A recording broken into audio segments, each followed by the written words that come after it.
About age 25, I've got pennies in my pocket, I've got nothing in the bank, and way behind on my big mouth promises to my family, and wondering what could I do to make my life better. I was willing to work hard. That was not my problem. But I just wasn't making the progress I wanted to make. And then good fortune came my way. Something remarkable happens to you at a particular time. That I had a chance to meet this Mr. Schoaf, and I was impressed. He was rich. He was easy to talk to. I thought, if I could just get around somebody like him, and if he would teach me and coach me, I would do it all. And that was my good fortune. A few months later, this wealthy man, Mr. Schoaf, hired me and gave me a job. This man took the time to teach me and coach me. He taught me the books to read. He taught me the disciplines, and he taught me the skills. And he taught me the changes to make in my language and personality. And the things he shared with me during that 5 years changed my whole life. Changed my income, changed my bank account, changed my future. I've never been the same. By the time I was 31 years old, I was a millionaire. Some of the things I'm going to share with you, I want you to remember for a long, long time, because the ideas I want to translate for you drastically affected my life. And if I can share now and affect your life, that'll give me great, great satisfaction. Farm boy from Idaho, raised in obscurity, parents of modest means, broke when I was 25. How come I would get a telephone call and someone offer me a lot of money to help them in expanding around the world? Simple answer, evidently. Something happened to me between age 25 and where I am today. And I can tell you where it all started. From my teacher, Mr. Schoaf, who said to me, "We don't have to change what's going on out there. That's the wind that's blowing. All we have to do is change what's going on in here." And now there's several ways to do that on personal development. And let me give you those ways. Here's the first one. We must learn from personal experience. Pretty simple. Learn from what happens to you. Take a look back over the last few months. Did you make some mistakes? How could you correct those for the future? Take a look back over the last year. Have you done it right or done it wrong? Let's correct it for the next year. Learn from your personal experience. Mr. Schoaf asked me when I first met him, he said, "Mr. Rohn, how are you doing? You've been out there now 6 years." And I said, "I'm not doing very well." He said, "I suggest you not do that anymore." What a simple, swift analysis of my situation. He said, "If you keep doing it, the next 6 years will be like the last 6. You don't want that to happen. Let's make the changes." So learn from your personal experience. Now here's number 2, why I came to share this experience with you today. And that, I call it OPE, other people's experience. That's me, other people. That's your teacher, other people. That's your friends and colleagues, other people. The people you meet that can pass along to you their experiences, what's happened to them, the mistakes they made, how they corrected them, how they changed their health and changed their bank account and changed their income and changed their future. That's it, other people. Now, there's 2 kinds of people to learn from. One is failures. It's too bad failures don't give seminars, right? That would be valuable. Bring your notebook, have them tell you how they lost it all and threw it all away, threw their health away and threw their friendships away, and things didn't work out well. That would be valuable. But now then, we must also learn from positive people that have done well. They've got the health, and so we ask them, "How did you become so healthy?" They've got the skills, so we ask them, "How did you become this skillful?" They've got the income, so we ask them, "How did you get here in such a short period of time?" So now here's what's important in personal development. In learning from other people, we learn, number 1, by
Observation. We learn what we see. We watch people that are successful in what they do. In sports, we watch their disciplines.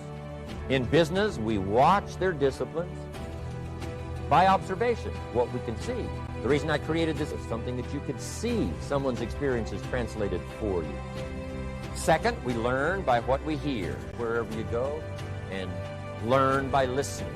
Turn your car into a mobile classroom and listen. And then listen to the sermon on Sunday morning. Listen to the lectures. Listen to the teacher. Listen to someone who's got something good to say. And then number 3 is vitally important on personal development, and that is read all the books you can possibly read in your lifetime. Mr. Schoaf got me started on my library. I've got one of the better libraries. Haven't read everything in it, but I feel smarter just walking in it. My library. At least I was smart enough to buy it. Now I got to be smart enough to read it. Then, of course, I got to be smart enough to decide what's valuable and then do it. But this one is very important. Become a good reader. Some books that helped change my life. Mr. Schoaf recommended, of course, the Bible. And my parents made sure I was a pretty good scholar by the time I was 18. That's been so beneficial for me, drawing from those illustrations, reading about those stories, people who made it and people who didn't make it, and what the difference was. And then other books that helped to really change my life. One called Think and Grow Rich by Napoleon Hill. And then a book that helped me become financially independent by the time I was 31.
That book is called The Richest Man in Babylon by George Clayson. But I started reading the books, attending the classes, making sure that I got in front of people that had something good to say. And then I started keeping a journal. One of the major things my teacher taught me was to keep a journal. He said, don't trust your memory.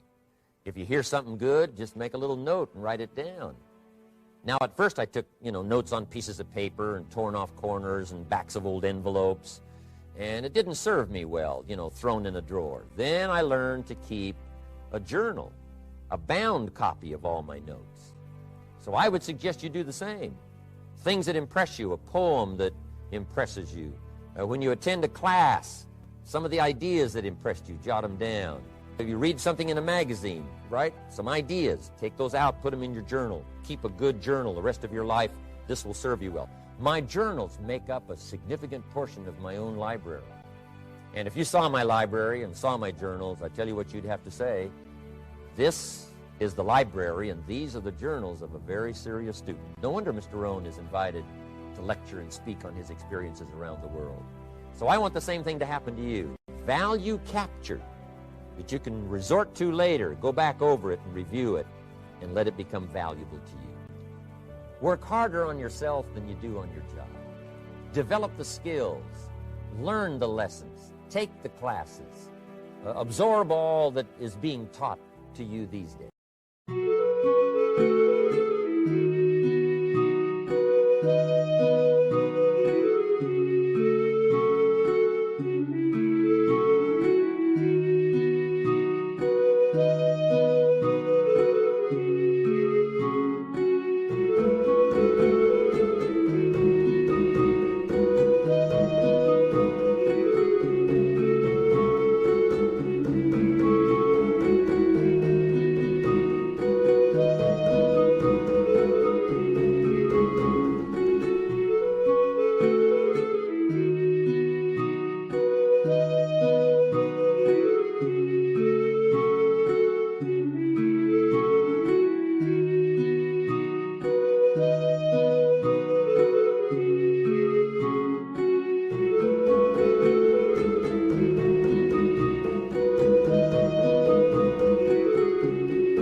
then later on, of course, you can sort it out, what's valuable to you and how to refine it for your business and for your life and for your future. But the main thing is to get it and start this process of personal change, personal development. And let me say it one more time. If you will change, everything will change for you. You'll never be the same. You'll keep growing.